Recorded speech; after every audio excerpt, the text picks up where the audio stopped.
मैं एक ऐसे भयानक और डरावने मामले के बारे में बताने जा रहा हूं जो भारत में एक वास्तविक घटना पर आधारित है। यह मामला अपनी रहस्यमयी घटनाओं और खौफनाक परिणामों के लिए कुख्यात है। यह मामला है भूतों वाले घर का। दिल्ली का कुतुब इंफ्राटेक सोसाइटी केस। कथा कुतुब इंफ्राटेक सोसाइटी का रहस्यमयी मामला। यह घटना दिल्ली के पास एक पॉश सोसाइटी कुतुब इंफ्राटेक की है। यह सोसाइटी अपनी आलीशान इमारतों, शांतिपूर्ण वातावरण और ऊंची सुरक्षा के लिए जानी जाती थी।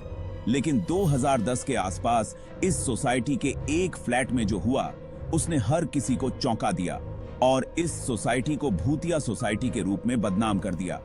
यह सब तब शुरू हुआ जब गुप्ता परिवार इस सोसाइटी के एक फ्लैट में रहने के लिए आया। गुप्ता परिवार एक खुशहाल परिवार था जिसमें पति पत्नी और 2 बच्चे थे। उन्होंने इस फ्लैट में आने के कुछ ही दिनों बाद अजीबोगरीब घटनाएं अनुभव करनी शुरू कर दी। रात में अजीब आवाजें, बिना किसी वजह के बंद दरवाजे खुलना और बच्चों का अचानक डर जाना, ये सब चीजें इस परिवार के लिए एक सामान्य दिनचर्या बन गई थीं। समय के साथ इन घटनाओं ने और भी डरावना रूप ले लिया। एक रात श्रीमती गुप्ता ने अपने पति को बताया कि उन्होंने अपने बेटे के कमरे से किसी महिला के रोने की आवाज सुनी है। जब वे देखने गए तो उन्होंने देखा कि उनके बेटे का चेहरा किसी ने खरोंच दिया था, लेकिन कमरे में और कोई नहीं था। कुछ दिनों बाद गुप्ता परिवार के छोटे बच्चे ने एक अदृश्य दोस्त की बात करनी शुरू कर दी। वह कहता था कि उसकी एक नई दोस्त है जो सिर्फ रात में आती है और उसे खेलने के लिए बुलाती है। जब उसके माता पिता ने उससे और पूछा तो उसने बताया कि उसकी दोस्त का चेहरा बहुत डरावना है और वह हमेशा रोती रहती है। समय के साथ परिवार ने महसूस किया कि उनके साथ जो हो रहा था वह सामान्य नहीं था। उन्होंने इस मामले की तह तक जाने की कोशिश की और कुछ स्थानीय लोगों से इसके बारे में पूछताछ की। उन्हें पता चला कि उनके फ्लैट के पहले के निवासी, एक महिला और उसका बच्चा, वहां रह चुके थे। महिला ने अपने बच्चे की हत्या कर दी थी और फिर खुद आत्महत्या कर ली थी। गुप्ता परिवार को समझ में आ गया कि उनके फ्लैट में जो कुछ भी हो रहा था वह आत्माओं की वजह से हो सकता है। उन्होंने एक स्थानीय पुजारी को बुलाया जिन्होंने वहां पूजा और हवन किया। पूजा के दौरान पुजारी ने महसूस किया कि वहां बहुत नकारात्मक ऊर्जा है और यह आत्मा बहुत परेशान है। पूजा के बाद कुछ समय तक सब कुछ सामान्य लग रहा था, लेकिन एक रात अचानक गुप्ता परिवार की बेटी गायब हो गई। पूरे परिवार ने उसकी तलाश की, लेकिन वह कहीं नहीं मिली। अंत में उन्होंने पुलिस को बुलाया। पुलिस ने भी पूरे घर की तलाशी ली, लेकिन लड़की का कोई पता नहीं चला।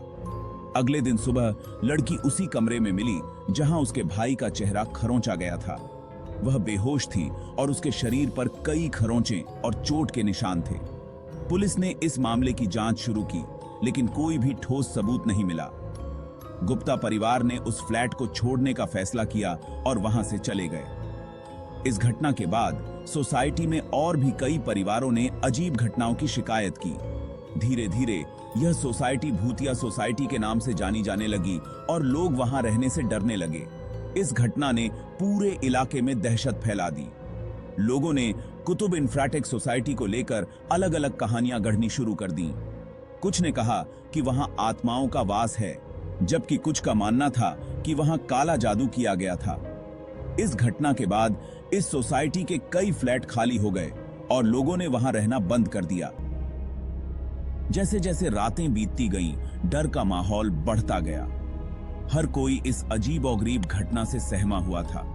लोगों को समझ नहीं आ रहा था कि आखिर ये सब हो क्या रहा है। और फिर एक रात कुछ ऐसा हुआ जिसने सबको चौंका दिया। रहस्य का पर्दाफाश हुआ और सबके सामने सच आ गया। यह जानकर लोग हैरान रह गए कि जो कुछ भी हो रहा था उसके पीछे का कारण कुछ और ही था। इस घटना का समाज पर गहरा असर पड़ा। लोग अब ज्यादा सतर्क और सजग हो गए थे। डर का माहौल हर जगह फैला हुआ था और हर कोई अपने अपने तरीकों से इससे निपटने की कोशिश कर रहा था। तो दोस्तों, ये थी हमारी कहानी। हमें बताइए कि आपको यह कैसी लगी। क्या आप भी ऐसी किसी घटना का हिस्सा बने हैं? अपनी राय और सुझाव हमारे साथ जरूर साझा करें। धन्यवाद।